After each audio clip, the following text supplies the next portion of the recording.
नमस्कार। इस वक्त की बड़ी खबर गुना से। स्क्रीन पर दिख रहे युवक का नाम राजेश अहिरवार है, जो कि श्री राम कॉलोनी में अपने 3 बच्चों के साथ रहकर मजदूरी करता है। तो आपको बता दें कि ये राजेश अहिरवार गोंदलपुर राधोगढ़ क्षेत्र का रहने वाला है। तो वहीं 17/5/2025 को सिटी कोतवाली में एक आवेदन दिया था, जिसमें राजेश अहिरवार ने बताया रानू बना चौहान, पिता भंवर सिंह चौहान और भाई लोकेन चौहान से 5,000 रुपये 2% ब्याज पर लिया था। राजेश अहिरवार ने अपने आवेदन में लिखा कि पैसों के लिए मुझे भला बुरा कहना, गाली गलौज करना करते थे और आज दिनांक 18/5 को राजेश अपने घर पर कर्जदारों से परेशान होकर सरपास खाली।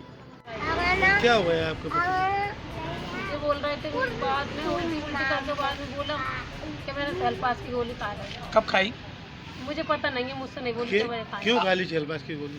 जी बोल रहे थे कर्जा बहुत कल खा लें, कर्जा वाले मुगाल दे रहा है, बिगाड़ दे रहा हम तो हिसाब तो करेंगे पर मैंने सबर नहीं है। कौन लोगों से पैसे लिए थे? कहाँ के लोग थे जिनसे पैसे लिए? कौन से गाँव के हैं? कौन सा गाँव है? गोंदलपुर। कौन से जिले में लगता है? राघोड़ तहसील में लगता है। तो ये कब की बात है? घटना कब हुई है? अभी सुबह 11 बजे के बाद आई। सुबह मैं नहा रही थी, रात को चलेगा इतना। सुबह 6 बजे आए थे, कहीं चाय बना दे, वो चाय बना दे, फिर पी के सुबह दोबारा निकल गए। कहीं वो कोई पैसा लेने में पैसा लेके आ रहा है। तो फिर आए 11 बजे आकर मैं रोटी खा लो, कहीं मैं खाऊंगा। मैं नहा रही थी, कहीं मैं खाऊंगा। तो रोटी नहा के आई तो मैं रोटी खा लो, तो उल्टी करने लगी। कहीं मेरा जी कर रहा हूँ, कहीं मैं उल्टी करें, उल्टी करने लगी। उल्टी साफ करके घर में स्वाद आए, फिर और उल्टी करी कम से कम 1 घंटा। अब मुँह बाद दिन कुछ खा ला, मैंने कहीं उल्टी कर चाहे जब फिर बाद में कहीं पूरी उल्टी हो गई। जब मैं जो कार का निकल रहा उल्टी में, कहीं मैंने सेल्फास गोली खा ली। फिर अस्पताल लेके आए थे? मैं अस्पताल लेकर आई अकेली, और मेरे मकान वाली गई मेरे साथ में आई। क्या नाम था उनका? आपके पति का? राजेश अहिरवार। क्या काम करते थे? चनाई पलस्तर। श्री राम कॉलोनी में रहते थे किराए हाँ। से? गोंदलपुर के रहने वाले? हाँ। पहले भी ऐसा कुछ किया है? नहीं, पहले कब मुझे खाई। पैसे मांगने वालों ने कब फोन लगाया था? पैसे मांगने वालों ने कब फोन लगाया था? तो रात को आए तो 8-9 बजे तक फोन आया। नंबर होंगे मोबाइल में उनकी में? हाँ। लेके आए थे आप लोग? मैं 1 बजे लेके आई था, 1-1:30 बजे, 1:30 में लेके आई। गाली बक रहे थे। क्या कह रहे थे?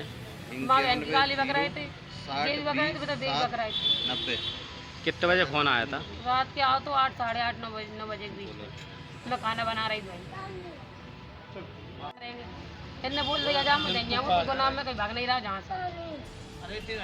तो रामदयाल फोन आओ तो रामदयाल भाई बगल में बात कर रहे थे। और रामदयाल हमसे भी बच्चे बोल रहे थे और बेटा भी बच्चे बोल रहे थे, 2 ही तरफ बोल रहे थे। रिंकू पाल जो है रात के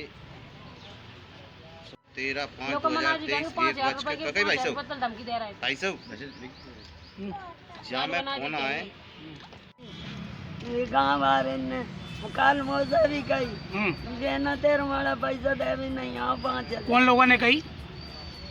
रानू ने और माँ ने, रामदयाल ने, हाँ, और लोकम ने।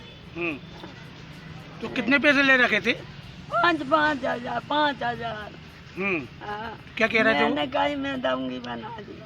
मेरे माड़ा से लड़ो मत, फोन में गारे मत देवान दोनों का कही तेरे माड़ा जो कह रहा तेरे माँ ते मारंग को दवाई खा। आपके लड़के से बात कब हुई थी आखिरी? राजेश से बात आपने आखिरी टाइम कब करी थी? बहू ने कही मुझसे। और इन लोगों ने आपको कब बोला था कि पैसे चाहिए? ये काल की कह रही थी, कल से परेशान कर रहे थे? हाँ, और दोनों के भी कही मुझसे तो मैं जाके आई मैं दूंगी। तो केवल 15,000 रुपये थे कि और भी थे? हाँ, नहीं मैं दूंगी। क्या नाम बताया तुमने? कह रही थी? गोंदलपुर। हाँ। चाहे कहाँ से लेके दो पैसा दो हमको, चाहे आप गोली दो खाओ, चाहे कुछ भी खाओ, तो कोई मतलब नहीं। तो किससे पैसे ले रखे थे? कोई जानकारी? मुझे पता नहीं, जानकारी नहीं है। वो तो उन्होंने सुना था, हमने उनके मोबाइल पर बात चल रही थी भाई। तो ये धमकी कब दी गई थी? कल दी गई थी। आज इनने कितने बजे घटना की? आज जो सुबह 11 साढ़े 11 बजे लगा उनने कुछ खा लिया। ठीक।